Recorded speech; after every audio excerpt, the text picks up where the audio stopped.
What's up, guys? I'm the Jaded Hipster, and today I will be reading The Raven by Edgar Allan Poe to a variety of Looney Tunes voices. The Raven. Once upon a midnight dreary, while I wandered, weak and weary, over many a quaint and curious volume of forgotten lore, while I nodded, nearly napping, suddenly there came a tapping, as if someone gently rapping at my chamber door. "'Tis some visitor," I muttered, tapping at my chamber door, only this and nothing more. "Ah, distinctly! I remember it was in the bleak December, and each separate dying ember wrought its ghost upon the floor. Eagerly I wished the morrow, vainly I'd sought to borrow from my books surcease of sorrow, sorrow for the lost Lenore, for the rare and radiant maiden whom the angels name Lenore, nameless here for evermore." And the silken, sad, uncertain rustling of each purple curtain filled me with fantastic terrors never felt before, so that now, to still the beating of my heart, I stood repeating, "'Tis some visitor entreating an entrance at my chamber door, some late visitor entreating entrance in my chamber door. This it is, and nothing more." Ha ha ha.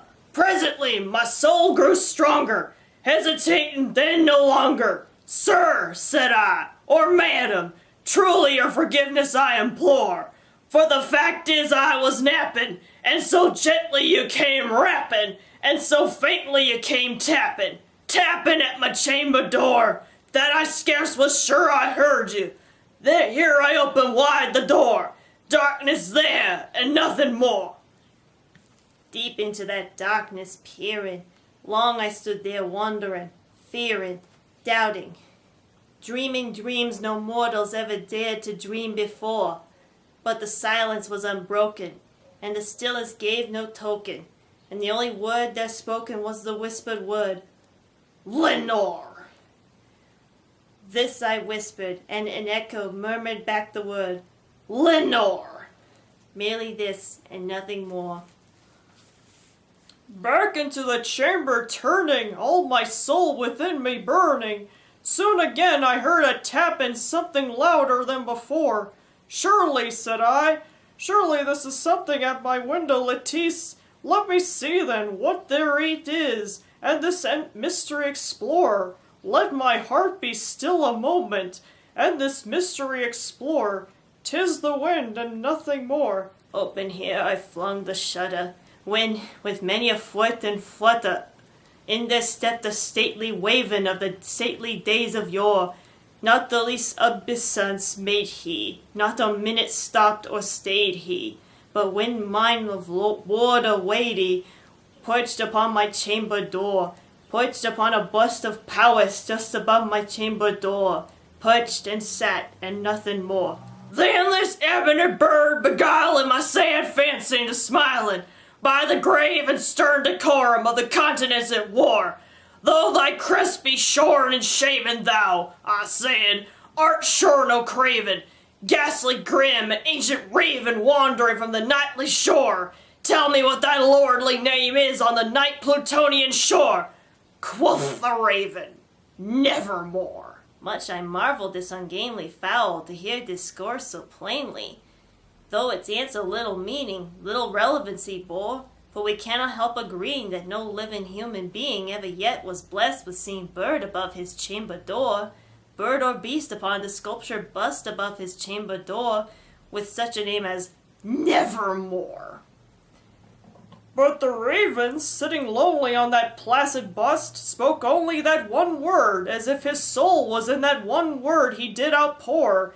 Nothing further than he uttered, not a feather then he fluttered, till I scarcely more than muttered, "Other friends have flown before, on the morrow he will leave me as my hopes have flown before." Then the bird said, "Nevermore." Startled at the stillness broken by repwe so aptly spoken, "Doubtless," said I, "what it utters is only stock and store, caught from some unhappy master whom unmerciful disaster followed fast and followed faster till his songs one burden bore, till the dirges of his hope that melancholy burden bore of never, nevermore. But the raven still beguiling all my sad soul into smiling. Straight I wheeled in a cushioned seat in front of the bird and busted door. Then upon the velvet sinking, I betook myself to thinking, fancy unto fancy, thinking what this ominous bird of yore, what this grim, ungainly, unghastly, gaunt, and ominous bird of yore meant in croaking nevermore. This I sat engaged in guessing, but no syllable expressing, to the fowl whose fiery eyes now burned in my bosom's core. This and more I sat divining, with my head at ease reclining, on the cushion's velvet lining that the lamp light gloated over, but whose velvet violet lining with the lamplight gloated over. She shall pass, nevermore. Then, methought, the air grew denser, performed from an unseen censer, swung by seraphim whose footfalls tinkled on the tough floor. Wretch, I cried, thy God hath led thee, by these angels he hath sent thee. Respite, respite and nepenthe from thy memories of Lenore. Quaff, oh quaff this kind nepenthe, and forget this lost Lenore. Quoth the raven, nevermore. Prophet, said I, thing of evil, prophet still, if bird or devil, whether tempter sent, or whether tempest tossed thee here ashore. Desolate, yet all undaunted, on this desolate island enchanted, on this home by horror haunted. Tell me truly, I implore, is there a balm in Gilead? Tell me, I implore. Quoth the raven, nevermore.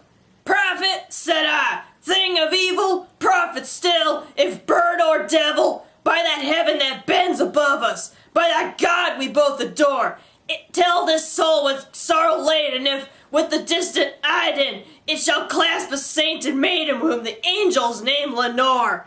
Clasp a rare and radiant maiden whom the angels name Lenore.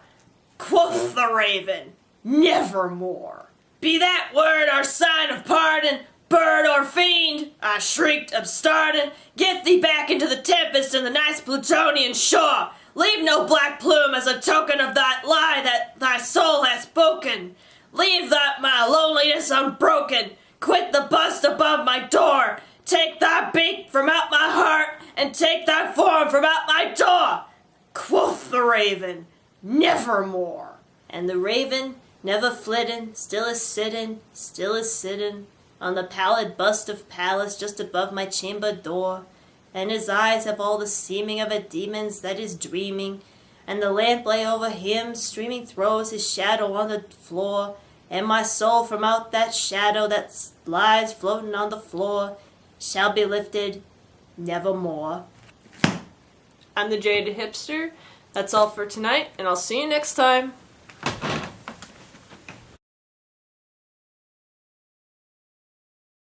In there stepping a stately waven of the stately days of yore, not the least fuck.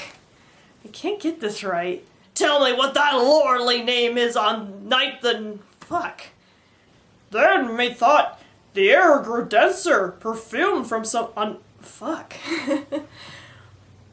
Prophet, said I, thing of evil, prophet still, if bird or devil, by that... tell this soul with... fuck. God damn it.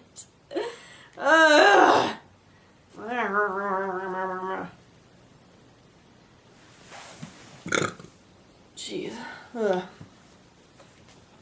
This is hard.